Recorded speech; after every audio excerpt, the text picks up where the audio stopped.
qu'aux États-Unis, contre les médias traditionnels, le showbiz et l'État profond, Trump a gagné haut la main. Et nous, en France ? En France, TVL a démontré que l'on pouvait contourner les médias officiels de la propagande et du mensonge engraissés avec l'argent de vos impôts. TVL a démontré que la liberté à tout prix n'est pas un slogan, mais une conviction, un état d'esprit. Vous informer véritablement, sérieusement, vous armer face au système tout en respectant votre libre arbitre. TVL a démontré son indépendance grâce à son modèle basé sur le don. Grâce à vous et à vous seul, il est devenu un puissant média gratuit au service des Français, avec 5 millions de vues par mois, 1 500 000 abonnés sur les plateformes et réseaux sociaux. C'est beaucoup.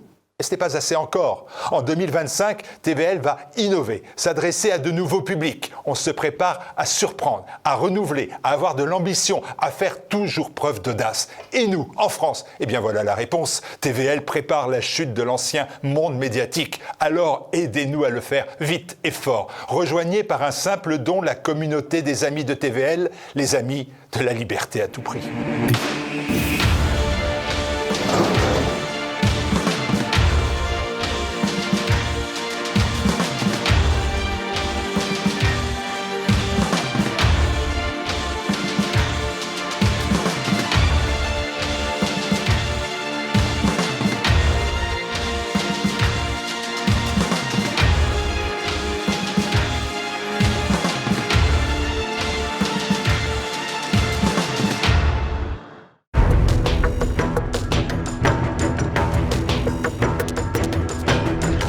Bonjour à tous, ravi de vous retrouver en compagnie de notre invité Gérard Lucotte. Bonjour monsieur. Bonjour. Gérard Lucotte, vous êtes professeur à l'école d'anthropologie de Paris et directeur de l'Institut d'anthropologie et de génétique moléculaire. Vous êtes spécialiste de l'ADN ancien, c'est-à-dire l'ADN des fossiles, et internationalement reconnu pour le séquençage du chromosome Y. Vous publiez cet ouvrage « Qui a tué Napoléon ?» 10 enquêtes scientifiques au secours de l'histoire avec Philippe Bornet, diplômé en médecine interne et ophtalmologie et ancien chargé de cours à la chaire d'histoire de la médecine. Je rappelle à nos téléspectateurs que votre ouvrage est disponible, comme d'habitude, sur la boutique de TVL. Alors, commençons avec vous, Gérard Lucotte. Après sa défaite à Waterloo, Napoléon va être envoyé en exil sur l'île de Sainte-Hélène, perdue dans l'océan Atlantique. Il y meurt le 5 mai 1821. Les Français ont alors longtemps suspecté les Anglais de l'avoir empoisonné à l'arsenic. La thèse du cancer a aussi été émise. Alors, est-ce qu'on connaît aujourd'hui la véritable cause de la mort de l'empereur ? Alors, il n'a pas été empoisonné à l'arsenic. J'en parle dans mon livre, il y a un chapitre qui est consacré à ce point-là. La deuxième chose... L'histoire du cancer aussi qui a été émise. Oui, alors il était émis l'hypothèse qu'il est mort d'un cancer il est mort d'un cancer. Il était d'ailleurs très inquiet pour sa descendance. C'est-à-dire qu'il a recommandé à son médecin personnel de prélever son cœur et également son estomac, dans le cas où il y aurait eu des lésions caractéristiques du cancer de l'estomac, pour remettre ses restes à son fils, l'Aiglon. Je pense qu'il n'est pas non plus mort d'un cancer de l'estomac. On ne meurt pas du cancer de l'estomac. Il pesait d'ailleurs 90 kilos encore un an avant sa mort. Absolument, absolument.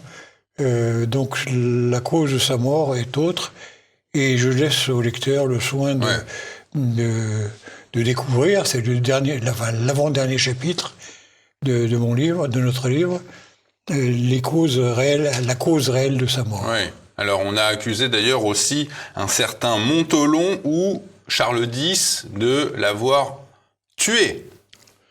On accusait le pauvre comte Montholon d'avoir tué à l'arsenic. Parce que Napoléon avait une aventure avec la femme de cet homme. Pour des raisons de jalousie. Ouais. Cela n'est pas avéré parce que à ce que nous avons découvert. Donc la découverte, c'est à lire dans votre ouvrage. Vous voulez garder publié aux le éditions, secret aux éditions de Max Millot. Max Millot. Alors, l'île de Sainte-Hélène était réputée insalubre à l'époque où on y a envoyé l'empereur. Vous dites que l'eau y était trouble et que les rats pullulaient. Donc, est-ce que nos chers amis anglais ont envoyé l'empereur pour qu'il y meure sur cette île prématurément? Y avait-il une intention de nuire? C'est difficile à dire. C'est venu, je pense, en cours de séjour, si j'ose dire. Effectivement, la région de l'île où était cantonné Napoléon, enfin où était localisé Napoléon à la fin de sa vie, était une région particulièrement insalubre de l'île. Vous dites que peu de personnes vivaient au-delà de 45 ans sur l'île. Oui, il y a beaucoup de cas de dysenterie. À cause de l'empoisonnement de l'eau. À cause de l'empoisonnement de l'eau. Y compris parmi l'armée anglaise qui surveillait les lieux. Ils mouraient comme pas un, quoi. Ils mouraient assez facilement. Et en plus, la maison de l'empereur, je dévoile certaines choses, mais on ne va pas dévoiler le cœur, que la maison de l'empereur était exposée au vent qui soufflait sur l'île, un vent relativement humide, et autre chose qu'il n'a pas eu de médecin, l'empereur, pendant 9 mois, en 1819. Oui, c'est vrai. Alors, le roi Louis-Philippe, qui n'était pas le roi de France, mais le roi des Français, qui a succédé à Charles X, a annoncé sa volonté de rapatrier la dépouille de l'empereur. Il a fait cette annonce en mai 1840. Le navire La Belle Poule part de Toulon le 7 juillet 40. Il arrive à Sainte-Hélène le 8 octobre. Qu'est-ce qui se passe ensuite quand les Français débarquent? Eh bien, il commence par... la première opération, c'était de vérifier qu'il s'agissait bien du corps de l'empereur qui était à l'intérieur du tombeau. Donc il y a eu une espèce de vérification et plusieurs témoins, une vingtaine de témoins qui avaient connu l'empereur, y compris lors de son séjour, et qui l'avaient accompagné lors de son séjour 20 ans précédemment sur l'île, ont témoigné qu'il s'agissait bien de lui. Le corps était dans un remarquable état de conservation. 19 ans après la mort de l'empereur, le corps est intact. Est-ce que c'est une légende, le caractère intact, ou c'est véritable? C'est véritable. Et donc, il y a un chapitre de notre livre qui est consacré à ce sujet. C'est la théorie de l'adipocire, c'est-à-dire une modalité de conservation assez exceptionnelle du corps humain. Est-ce qu'on peut, en tout cas certains l'ont fait, parler d'un miracle? A priori, on sait que c'est un piot les corps incorruptibles sont des corps miraculeux et ils sentent bon en général, ils sont en odeur de sainteté. Là, on n'a pas parlé de l'odeur du corps de Napoléon. On n'a pas parlé de l'odeur du corps, non. Alors, vous nous expliquiez tout à l'heure que le cœur et l'estomac de l'empereur avaient été prélevés après sa mort, juste après sa mort. Pourquoi est-ce qu'on a fait cela? Pour vérifier que ces deux organes étaient ou non atteints. Et en ce qui concerne la disposition qui concerne l'estomac, pour l'envoyer à son fils, l'Aiglon, pour le prévenir du futur cancer, parce que le père de Napoléon, Carlo, était mort à la suite d'un cancer de l'estomac. Mais en fait, cette vérification, cette donation n'a jamais eu lieu, puisque aussi bien le cœur que l'estomac sont restés à l'intérieur du cercueil, dans des vases en argent à proximité du corps. Alors, à l'arrivée de ce navire, la Belle Poule, les Anglais voient les Français arriver et ils sont très méfiants et ils contrôlent strictement le tombeau, l'accès au tombeau. Pourquoi cette méfiance? Il n'y a pas de méfiance particulière. Ils ont accompagné il voulait prouver que c'était bien Napoléon qui était là, et ils ont accompagné les Français. Ils ont entouré les Français lors de l'enquête dont je vous ai parlé. Pas question de dessiner la dépouille de l'empereur. Il y avait même un daguerréotype qui avait été amené et on l'a interdit. Avec des plaques et tout, l'ancêtre de l'appareil photo. Absolument. Il y a un daguerréotype qui faisait partie de l'expédition et qui n'a pas servi. Alors, on a eu des doutes sur l'authenticité de la dépouille de l'empereur qui sont apparus. Comment est-ce qu'on a pu prouver, en tout cas vous l'avez fait, que la dépouille de l'empereur repose bien à l'hôtel des Invalides à Paris et non à Westminster, à Londres, comme certains l'ont prétendu? Alors, il existe aux Invalides un résidu de peau d'épiderme, qu'on appelle l'épiderme, qui était prélevé par le docteur Guyard. Le docteur Guyard était chargé de l'examen anatomique, si je veux dire, enfin de l'examen visuel. Et subrepticement, c'est-à-dire en cachette des Anglais, et des Français aussi d'ailleurs, il a prélevé un ou plusieurs morceaux de peau, dont l'un d'entre eux a finalement abouti aux Invalides. J'ai pu examiner ce morceau de peau, qui est un morceau de peau véritable. Dans un médaillon en or, il était gardé. Absolument, qui était conservé dans un médaillon en or par le docteur Guyard. Et ce morceau de peau contient la formule ADN, l'ADN mitochondrial caractéristique de Napoléon. Mais est-ce qu'on est sûr que cet échantillon de peau est bien issu du corps qui est dans le tombeau des Invalides? Parce qu'on pourrait avoir pris un vrai échantillon de peau et puis avoir mis du sable dans le tombeau actuel des Invalides. Non. Ce qui est sûr, c'est que le docteur Guyard, il l'a d'ailleurs écrit, il a un journal, a prélevé sur le corps, à l'intérieur du tombeau, en 1840, et il a... Finalement, ce morceau d'épiderme, de peau, est arrivé aux Invalides en vertu des différentes règles de succession.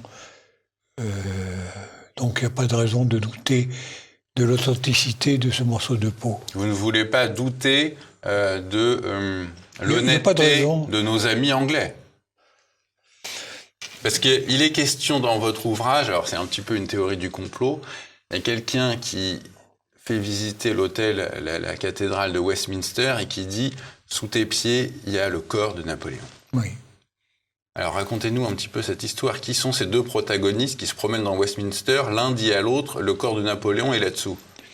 C'est l'un des anciens gardes, enfin parents de l'ancien garde de Napoléon, qui explique, parce qu'il en est convaincu, que le corps est là. Mais ça n'a pas grande valeur, selon moi. Alors, il y a aussi ces histoires de masques mortuaires. Un masque a été réalisé, en effet, 2 jours après la mort de l'empereur. Vous expliquez qu'il y a des centaines de musées en France qui en possèdent un, et vous dites que le seul soi-disant vrai est en partie un faux. Alors, est-ce que vous pouvez justement nous démêler le vrai du faux là-dedans? Alors, j'ai analysé beaucoup des masques historiques, il dit historiques, c'est-à-dire avant la souscription de Napoléon, et le plus vrai d'entre eux est celui qui se trouve à la Malmaison. Il s'appelle le masque Anton Marquis. Là où habitait l'empereur avec sa femme. Là où habitait Joséphine. La Malmaison. À la Malmaison. Et ce masque comporte en particulier, que j'ai étudié sa composition en plâtre, enfin en gypse, en plâtre, et il comporte des résidus de phosphate qui sont des caractéristiques de l'endroit où le gypse qui a servi à faire le masque de Napoléon a été a été prélevé. Ouais, sur l'île de Sainte-Hélène, parce qu'on a peiné à trouver du plâtre à Sainte-Hélène. On a peiné à trouver du gypse convenable, on a fini par trouver le gypse qu'il fallait. Et j'ai comparé donc cette composition de gypse particulier, qui comporte du phosphate, avec un échantillon qui m'a été envoyé de l'endroit en question par la voie du consul à Sainte-Hélène. Et c'est en tout point identique. Donc alors que la plupart des autres masques sont faits de plâtre de Paris, qui ne comportent pas de phosphate, et qui sont donc des masques qui ont été faits après. Mais alors pourquoi vous dites que le vrai est en partie un faux? Alors il est en partie un faux parce que c'est une histoire très compliquée, enfin qui est simple quand on connaît la solution, mais qui est d'apparence très complexe parce que il y a beaucoup de masques dits authentiques de Napoléon. Et celui-là a été fait par Anton Marquis. Lors de son retour en Angleterre, il a modifié les traits du mort, de Napoléon mort, pour les rendre plus conformes Oui, parce que 2 jours après la mort de l'empereur, son visage avait déjà changé. Un visage de mort, c'est jamais très agréable à regarder. Ouais. Alors Anton Marquis, c'est le médecin français qui était au service de Napoléon. Absolument, médecin corse qui était au service de Napoléon. Et il s'est attaché à donner une image conforme au canon de la beauté qu'on exigeait de Napoléon. Ouais. Il a modifié ce masque. Parce qu'on a dit qu'il apparaissait beau juste après sa mort, l'empereur. Oui, mais c'est pas à ce moment-là qu'il était prélevé. Il s'est prélevé 2 jours. Ouais, 2 jours après, oui. Alors, en 1927, vous l'expliquez dans votre livre aussi, on est au Musée d'art français de New York. Une pièce est présentée au public et cette pièce rencontre visiblement un grand succès auprès du public féminin. Alors, de quoi s'agit-il là ? Alors, il s'agirait, selon certains dires, du pénis de Napoléon.